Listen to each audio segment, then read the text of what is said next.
नमस्कार, आप देसी खबर वाला झारखंड की खास कार्यक्रम खबर दिन भर देख रहे हैं। इस खास कार्यक्रम के जरिए हम आपको झारखंड के बीते 24 घंटों की उन तमाम बड़ी और महत्वपूर्ण खबरों से रूबरू कराते हैं जिसका जानना आपके लिए बेहद जरूरी है। तो चलिए बिना देरी किए जानते हैं झारखंड के बीते 24 घंटों की तमाम बड़ी और महत्वपूर्ण खबरें। आईएएस विनय चौबे की मुश्किलें बढ़ी, अब आय से अधिक संपत्ति की जांच शुरू। एसीबी को मिली मंजूरी। झारखंड के शराब घोटाले में गिरफ्तार और निलंबित आईएएस अधिकारी विनय कुमार चौबे की परेशानियां और बढ़ गई हैं। अब उनके खिलाफ आय से अधिक संपत्ति मामले में भी जांच शुरू की जाएगी। सूत्रों के मुताबिक एसीबी को इस जांच के लिए सरकार से मंजूरी मिल गई है। एसीबी अब विनय कुमार चौबे के साथ साथ उनके रिश्तेदारों और करीबी लोगों की संपत्तियों की भी जांच कर रही है। जांच में कई शेल कंपनियों में निवेश की सुराग मिले हैं, जिससे संदेह और गहरा गया है। गौरतलब है कि 21 मई को एसीबी ने विनय कुमार चौबे और गजेंद्र सिंह को गिरफ्तार किया था।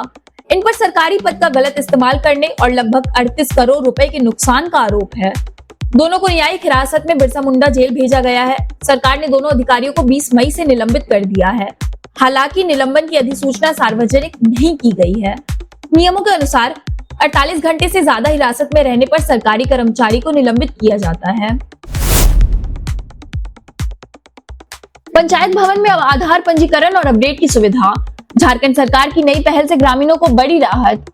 झारखंड सरकार ने आधार से जुड़ी सेवाओं को अब गांव-गांव तक पहुंचाने का फैसला लिया है।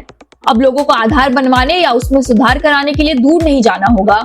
पंचायत सचिवालयों में ही आधार पंजीकरण और अपडेट की सुविधा मिलेगी। इससे गाँव के लोगों का समय और पैसा दोनों बचेगा। लंबे समय से पंचायत स्तर पर आधार केंद्र खोलने की मांग की जा रही थी। अब सरकार ने झारखंड वित्त नियमावली के नियम 245 के तहत यह बड़ा फैसला लिया है। इसके तहत सूचना प्रौद्योगिकी और ई गवर्नेंस विभाग और सीएससी एसपीवी के सरकारी परिसरों में आधार केंद्र खोलने की मंजूरी दे दी गई है। अब पंचायत भवन, वार्ड कार्यालय और शहरी निकाय कार्यालयों में स्थायी आधार पंजीकरण केंद्र खोले जाएंगे। जल्द ही सीएससी एसपीवी के साथ राज्य सरकार नया समझौता करेगी। इसके बाद क्लाइंट लाइट मॉडल के तहत सेवा शुरू होगी। इस फैसले से गांव में आधार सेवाएं आसानी से उपलब्ध होंगी और लोगों को राहत मिलेगी। सिरमटोली फ्लाईओवर पर अब रामेश्वर उरांव भी बरसे, बोले आदिवासी समाज की भावनाओं की अनदेखी हुई। राजधानी रांची के सिरमटोली फ्लाईओवर के उद्घाटन को लेकर शुरू हुआ विवाद अब राजनीतिक रूप से और भी तेज होता जा रहा है। जहां एक और नेता प्रतिपक्ष बाबूलाल मरांडी ने सरकार पर आदिवासी समाज की धार्मिक आस्थाओं की उपेक्षा का आरोप लगाया था, वहीं अब कांग्रेस के वरिष्ठ विधायक और पूर्व मंत्री डॉक्टर रामेश्वर उरांव ने भी इसी मुद्दे पर सरकार को आड़े हाथों लिया है। डॉक्टर उरांव ने साफ तौर पर कहा कि फ्लाईओवर निर्माण में आदिवासी समाज की भावनाओं की अनदेखी की गई है। उन्होंने नेता प्रतिपक्ष के बयान का समर्थन करते हुए कहा कि चाहे पूर्व सरकार हो या वर्तमान, किसी ने भी आदिवासी समाज की भावनाओं का सम्मान नहीं किया। उन्होंने आगे कहा, हमारी आबादी इस इलाके में सबसे अधिक है और हम सब एकजुट है। धीरे धीरे यह दर्द लोगों के दिलों में घर करता जाएगा। सिरमटोली फ्लाईओवर उद्घाटन पर बाबूलाल मरांडी का निशाना, कहा आदिवासी समाज की भावनाओं के साथ हुआ धोखा। मुख्यमंत्री हेमंत सोरेन ने गुरुवार को राजधानी रांची के बहुप्रतीक्षित सिरमटोली फ्लाईओवर का उद्घाटन किया। जहां यह फ्लाईओवर शहर की यातायात व्यवस्था को सुगम बनाने की दिशा में एक अहम कदम माना जा रहा है। वहीं इस उद्घाटन को लेकर राजनीतिक विवाद भी गहराता दिख रहा है। नेता प्रतिपक्ष बाबूलाल मरांडी ने फ्लाईओवर उद्घाटन को लेकर राज्य सरकार पर तीखा हमला बोला है। उन्होंने अपने सोशल मीडिया प्लेटफॉर्म एक्स, पूर्व में ट्विटर पर एक पोस्ट में लिखा कि मुख्यमंत्री ने गुपचुप तरीके से लोकार्पण कर आदिवासी समाज की धार्मिक भावनाओं की अनदेखी की है। बाबूलाल मरांडी ने कहा कि फ्लाईओवर उद्घाटन विश्व पर्यावरण दिवस के दिन किया गया, जो अपने आप में विडंबना है क्योंकि प्रकृति और पर्यावरण के उपासक आदिवासी समाज की भावनाओं को पूरी तरह नजरअंदाज किया गया। उन्होंने यह भी कहा कि सिरमटोली फ्लाईओवर के निर्माण की प्रक्रिया के शुरू होने से ही पास स्थित पवित्र सरना स्थल के अस्तित्व पर संकट मंडराता रहा, लेकिन इसके बावजूद सरकार ने बिना किसी वैकल्पिक समाधान के उद्घाटन कर दिया। उन्होंने आगे कहा, विकास जरूरी है, लेकिन विकास के दौर में आदिवासी समाज की अस्मिता, आस्था और परंपराओं का सम्मान भी उतना ही जरूरी है। बाबूलाल मरांडी के अनुसार सरकार का यह रवैया आदिवासी समुदाय के साथ धोखा है और यह साबित करता है कि राज्य सरकार जनजातीय संवेदनशीलता और विश्वासों के प्रति असंवेदनशील है। हजारीबाग मेडिकल कॉलेज में गर्भवती महिला को दर दर भटकना पड़ा। सांसद मनीष जायसवाल ने जताई करी नाराजगी, स्वास्थ्य मंत्री से की बात। झारखंड के सरकारी अस्पतालों की लचर व्यवस्था एक बार फिर सवालों के घेरे में आ गई है। शेख भिकारी मेडिकल कॉलेज अस्पताल हजारीबाग में गुरुवार की रात एक गर्भवती महिला को प्रसव पीड़ा के दौरान समय पर इलाज नहीं मिल सका क्योंकि अस्पताल का मुख्य द्वार बंद था और अंदर कोई डॉक्टर या स्वास्थ्य कर्मी मौजूद नहीं था। महिला के परिजन देर रात अस्पताल के गेट पर घंटों खटखटाते रहे, लेकिन कोई दरवाजा खोलने ही नहीं आया। अंत में थक हार कर उन्होंने महिला को एक निजी अस्पताल में भर्ती कराया, जहां उसने सुरक्षित प्रसव किया। हालांकि समय पर सरकारी अस्पताल में इलाज मिल जाता तो यह जोखिम नहीं उठाना पड़ता। घटना को लेकर हजारीबाग सांसद मनीष जायसवाल ने गंभीर नाराजगी जताई और उसके बाद शुक्रवार की सुबह 9 बजे सांसद की अस्पताल के सुपरिटेंडेंट से मुलाकात की समय तय की, लेकिन सुपरिटेंडेंट समय पर उपस्थित नहीं हुए। इससे आक्रोशित होकर सांसद ने मौके पर ही झारखंड के स्वास्थ्य मंत्री डॉक्टर इरफान अंसारी को फोन कर लंबी बातचीत की और पूरे मामले से अवगत कराया। सुपरिटेंडेंट की अनुपस्थिति में मेडिकल कॉलेज के प्रिंसिपल मौके पर पहुंचे और उन्होंने घटना की जानकारी ली। सांसद की शिकायतों को गंभीरता से सुनते हुए उन्होंने ड्यूटी पर तैनात डॉक्टरों को तलब किया और उन्हें फटकार लगाई। साथ ही संबंधित अधिकारी को 3 घंटे के भीतर लिखित स्पष्टीकरण देने का निर्देश दिया। मनीष जायसवाल ने कहा, यह कोई पहली घटना नहीं है। यहाँ की लचर और असंवेदनशील व्यवस्था आम हो गई है। स्वास्थ्य विभाग पूरी तरह निष्क्रिय है। संबंधित डॉक्टरों और स्वास्थ्य कर्मियों को तत्काल बर्खास्त किया जाना चाहिए।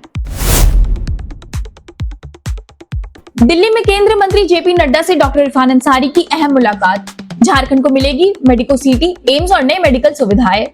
झारखंड के स्वास्थ्य मंत्री डॉक्टर इरफान अंसारी ने शुक्रवार को नई दिल्ली स्थित निर्माण भवन में केंद्रीय स्वास्थ्य मंत्री जगत प्रकाश नड्डा से मुलाकात की। इस दौरान डॉक्टर अंसारी ने झारखंड में स्वास्थ्य सेवाओं को सुदृढ़ करने के लिए कई अहम मांगे रखी। उन्होंने राज्य में मेडिको सिटी की स्थापना, 6 नए मेडिकल कॉलेजों की मंजूरी, रांची में एम्स और 2 मेडिसिन टेस्टिंग लैब की स्वीकृति की मांग की। डॉक्टर अंसारी ने कहा कि झारखंड की जनसंख्या के अनुपात में 39 मेडिकल कॉलेज होने चाहिए, जबकि फिलहाल सिर्फ 9 ही है।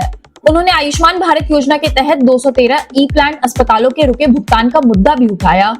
जगत प्रकाश नड्डा ने सभी प्रस्तावों पर सकारात्मक रुख अपनाते हुए आर्थिक सहयोग, मेडिको सिटी की स्वीकृति और रांची एम्स की घोषणा का भरोसा दिया और लंबित भुगतान जल्द निपटाने के निर्देश दिए। इरफान अंसारी ने संथाल परगना एम्स के लिए आभार जताते हुए रिम्स 2 और शताब्दी वर्ष पूर्ण कर चुके रिनपास के अपग्रेड की मांग भी दोहराई। बैठक के बाद उन्होंने कहा, हमने झारखंड का अधिकार सुनिश्चित किया है। स्वास्थ्य सेवाओं को मिसाल बनाना मेरा संकल्प है। पथ निर्माण में घोटाले का आरोप। बाबूलाल मरांडी बोले, हेमंत सरकार बना रही घोटालों का वर्ल्ड रिकॉर्ड। नेता प्रतिपक्ष बाबूलाल मरांडी ने एक बार फिर हेमंत सरकार पर तीखा हमला बोला है। उन्होंने आरोप लगाया कि झारखंड में पथ निर्माण विभाग भ्रष्टाचार का अड्डा बन गया है और मुख्यमंत्री खुद इस विभाग को संभाल रहे हैं। मरांडी ने कहा कि टेंडर प्रक्रिया से लेकर पेमेंट तक सब में घोटाला हो रहा है। उन्होंने लोहरदगा के पेशरार गांव की एक सड़क का हवाला देते हुए बताया कि वहां बिना जीएसबी और डामर के सिर्फ मिट्टी डालकर खाना पूरी की जा रही है। उन्होंने तंज कसते हुए कहा, हेमंत सोरेन शायद तब तक नहीं रुकेंगे जब तक Guinness book of world records में सबसे ज्यादा घोटाले करने वाले मुख्यमंत्री नहीं बन जाते। मरांडी ने मुख्यमंत्री से इस मामले की निष्पक्ष जांच कर दोषियों पर कार्रवाई की मांग की और चेताया कि सरकार कहीं भ्रष्टाचार उजागर करने वालों पर ही मुकदमा न दर्ज कर दे। कांग्रेस अध्यक्ष खरगे से मिले स्वास्थ्य मंत्री इरफान अंसारी, बोले झारखंड में स्वास्थ्य सेवाओं को बनाऊंगा मिसाल। झारखंड के स्वास्थ्य मंत्री डॉक्टर इरफान अंसारी ने शुक्रवार को दिल्ली में कांग्रेस अध्यक्ष मल्लिकार्जुन खरगे से मुलाकात की। इस दौरान उन्होंने राज्य की स्वास्थ्य सेवाओं और मंत्रालय की गतिविधियों पर विस्तृत रिपोर्ट सौंपते हुए नेतृत्व को अवगत कराया।